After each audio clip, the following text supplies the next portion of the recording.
Halo teman-teman, perkenalkan saya Juan Karis Rivaloluko dari kelas 10K SMA Santo Fransiskus Xaverius Ruteng. Pada kesempatan kali ini, saya akan membawakan materi tentang puisi. Yang pertama, ada pengertian puisi. Puisi merupakan salah satu bentuk karya sastra yang disajikan dalam bahasa yang indah dan bersifat imajinatif. Dalam KBBI, puisi merupakan ragam sastra yang bahasanya terikat oleh irama, makna, rima, serta penyusun lirik dan bait. Sementara, menurut Waluyo mengungkapkan bahwa arti dari sebuah puisi adalah untuk karya sastra yang mengungkapkan pikiran dan perasaan penyair secara imajinatif dan disusun dengan mengonsentrasikan struktur fisik dan struktur batinnya. Tujuan dari puisi pada umumnya tertulis secara tersifat dari kata-kata kiasan yang digunakan oleh penyair. Di antaranya tujuan tersebut antara lain untuk menyampaikan pesan dalam wujud kompleks seperti religius, sosial, ungkapan empati dan lain-lain. Tujuan tersebut dilandasi oleh tema yang akan disampaikan oleh penyair puisi. Tujuan dari puisi juga yaitu untuk mengungkapkan perasaan penulis kepada pembaca atau pendengar sehingga biasanya puisi dibacakan dengan menggunakan gerakan dan penghayatan. Lalu yang ketiga ada struktur puisi. Struktur puisi dibagi menjadi dua, yaitu struktur fisik dan struktur batin. Struktur fiksi antara lain diksi, majas, tipografi, dan imageri. Diksi adalah pemilihan kata untuk mengungkapkan gagasan sehingga menghasilkan puisi yang indah. Contohnya lintang atau bintang. Lalu ada biang lala yang diartikan sebagai pelangi. Ini agar mengungkapkan puisi itu dapat menghasilkan yang indah, dapat menghasilkan puisi yang indah. Lalu yang kedua ada majas. Majas adalah yaitu melukiskan atau menyampaikan makna, konotasi, atau bukan sebenarnya. Contohnya majas personifikasi, majas metafora, dan lain-lain. Lalu ada tipografi, yaitu yang memiliki bentuk unik dan memiliki makna tersendiri yang ingin penyair sampaikan.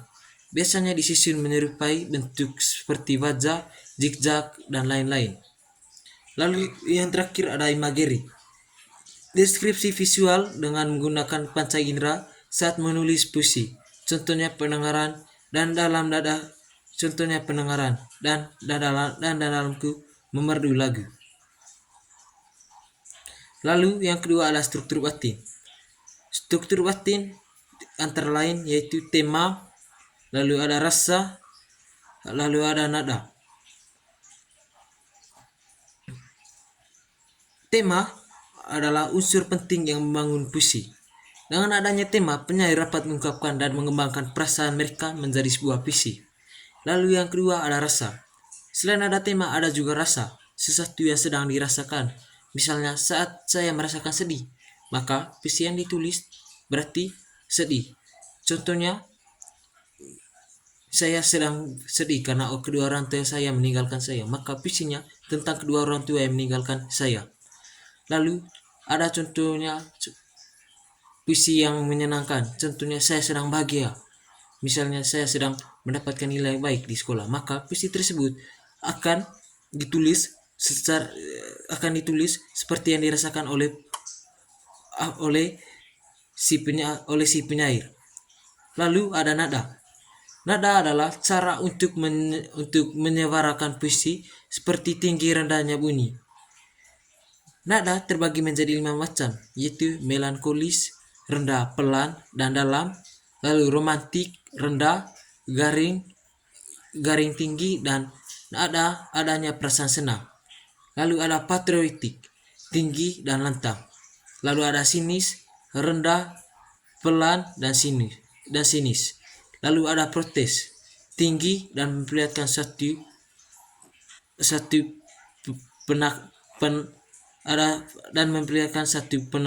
penolakan. Pada nada ini kita membacakan puisi menurut nada dan itu memiliki arti. Contohnya kita membacakan puisi ya dengan nada yang tinggi dan lantang. Berarti itu kita memiliki nada patriotik. Lalu selanjutnya ada amanat. Pesan yang ingin disampaikan amanat adalah pesan yang ingin disampaikan penyair kepada pembaca atau audiens. Bahwa di setiap puisi itu ada amanat yang ingin disampaikan kepada audiens yang sangat berguna bagi para audiens atau pembaca. Lalu ada ciri atau kaidah kebahasaan puisi. Yang pertama tata baja, lalu irama, pengimaginasi, lalu pemadatan bahasa, lalu pemilihan kata, lalu ada kata konkret. Lalu ada jenis-jenis puisi. Puisi lama, mantra, pantun, komina, seluka, gurindam, syair, dan talibun.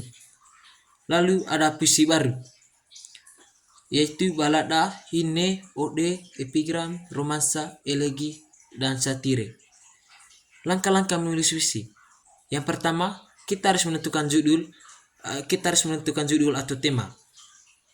Judul dan tema ini sangat berkaitan dengan perasaan dan pemikiran kita. Sehingga kalau kita menulis puisi, kita harus bayangkan apa yang kita ingin tulis atau apa yang sedang kita rasakan. Lalu kedua, menentukan tema kunci. Lalu yang ketiga, gaya bahasa dan diksi. Lalu 4, gunakan rima. 5, tentukan bait. 6, lalu yang keenam, kembangkan puisi. Lalu ada juga musikalisasi puisi. Musikalisasi puisi adalah pengekspresian dua bentuk karya seni musik dan sastra dalam satu penampilan. Ya, maksud dari musikalisasi puisi ini adalah bahwa ada karya musik di dalamnya, namun ada karya sastra. Kalau ingin contohnya itu seperti ini Payung Teduh. Dia semua lagunya itu berasal dari karya sastra puisi yang dia jadikan sebagai lagu. Yang pertama, membaca puisi tanpa musik salah satu bentuk atau cara mengapresiasi puisi. Lalu yang kedua, musikalisasi puisi. Musikalisasi puisi ini diiringi musik, lalu salah satu bentuk atau cara mengapresiasi puisi. Ketiga, jenis-jenis musikalisasi puisi. Pertama ada musikalisasi puisi abal. Musikalisasi yang dibawakan dengan pembacaan puisi berlatar belakang satu komposisi musik baik vokal maupun instrumental. Lalu yang kedua, musikalisasi terapan, di mana syair-syairnya diterapkan menjadi lirik lagu, sebagaimana halnya lagu-lagu populer pada umumnya. Ini contohnya seperti Payung Teduh, lalu lagu yang berjudul nadanya begini dan nadanya begini, lagunya begitu. Lalu yang kedua ada musikalisasi campuran. Musikalisasi campuran adalah yang ditampilkan dengan menunjukkan komposisi musik yang di dalamnya ada sebuah makna. Lalu yang keempat adalah bentuk-bentuk musikalisasi puisi. Musik puisi lagu. Bentuk ini fokus kepada mengubah puisi menjadi syair lagu dengan menggunakan nada. Nada tersebut diaransemen dan dikombinasikan musik pengiring. Proses perubahan bentuk dari puisi ke lagu biasanya dilakukan oleh pencipta lagu yang mempunyai selera puitis. Lalu dibutuhkan imajinasi serta keterampilan bermusik dalam proses perubahan tersebut. Ini adalah puisi yang dijadikan lagu. Nada yang ada di puisi diaransemen dan dikombinasikan musik pengiring. Contohnya seperti dikombinasikan dengan gitar, drum, lalu bass, dan lain-lain. Lalu ada musik puisi iringan. Musik puisi iringan berfokus pada permainan alat musik. Di samping itu, keahlian dalam mengolah vokal juga jadi kunci yang harus diperhatikan pembaca puisi. Ini contohnya itu seseorang membacakan puisi dan ada salah satu orang juga yang mengiringnya dengan alat musik. Dan si pembaca puisi harus mengikuti vokal sesuai dengan alat musik. Lalu ada langkah-langkah membuat musikalisasi puisi, yaitu menentukan karya puisi, menganalisis puisi, lalu ada penentuan nada dan irama musik. Dan kita harus bergiat untuk latihan agar musikalisasi puisinya baik dan bagus. Lalu yang terakhir ada penilaian. Yang pertama keselarasan isi puisi dengan irama musik, lalu ekspresi dan pelafalan. Baik teman-teman, mungkin itu saja yang dapat saya sampaikan pada materi puisi. Sekian dari saya, terima kasih.